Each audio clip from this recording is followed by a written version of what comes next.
આ લોકો એવું કહેતા હોય છે કે કપાસની અંદર તેલ આવે એ તેલ ખવાય. આજે જે લોકો વિદેશની કંપનીઓનું કપાસિયા તેલ જે સમજીને ખાતા હોય તો આ કપાસ નાખ્યો છે અંદર, અને કપાસનું તેલ જે આપણે ઘરે જ તિરુપતિ સોયાબીન કે કોઈ પણ કંપનીનું તેલ ખાતા હોય એ તેલ એકદમ વ્હાઈટ પાણી જેવું આવે છે.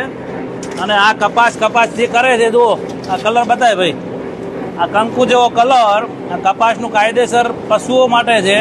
અને લોકો પશુઓનું તેલ લોકો ખાવા માંડ્યા એટલે કેન્સરમાં કોઈ ઘર બાકી રહેવાનું નથી. એટલે મહેરબાની કરી કપાસના નામે કોઈ ખાતા હોય તો છેતરાશો નહીં, કારણ કે 50 થી 51 કિલોનો કપાસનો અંદર નાખ્યું છે, તાર હજી 3 કિલો કે 3.5 કિલો તેલ બહાર નથી નીકળ્યું.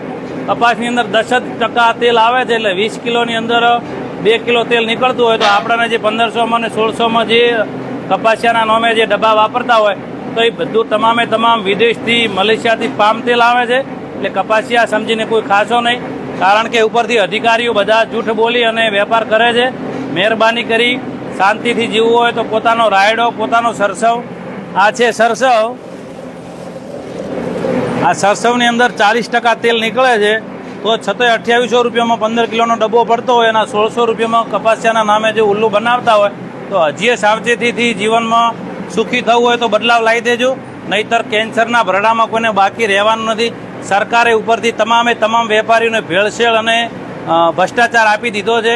પોતાની રીતે સુખી થવું હોય તો કોઈનો વિશ્વાસ ન રાખશો. અમારા આ બે ભાઈ, શું નામ છે તમારું?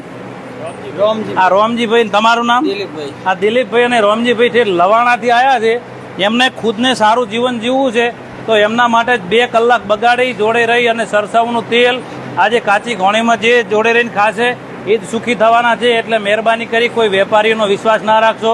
વેપારી જેવું કંઈ છે ને, પ્યોર ખાવું હોય તો ઝેર છોડો અને મહેરબાની કરી રાયડો, સરસવ ને સિંગ તેલ વાપરો તો મજા આવશે.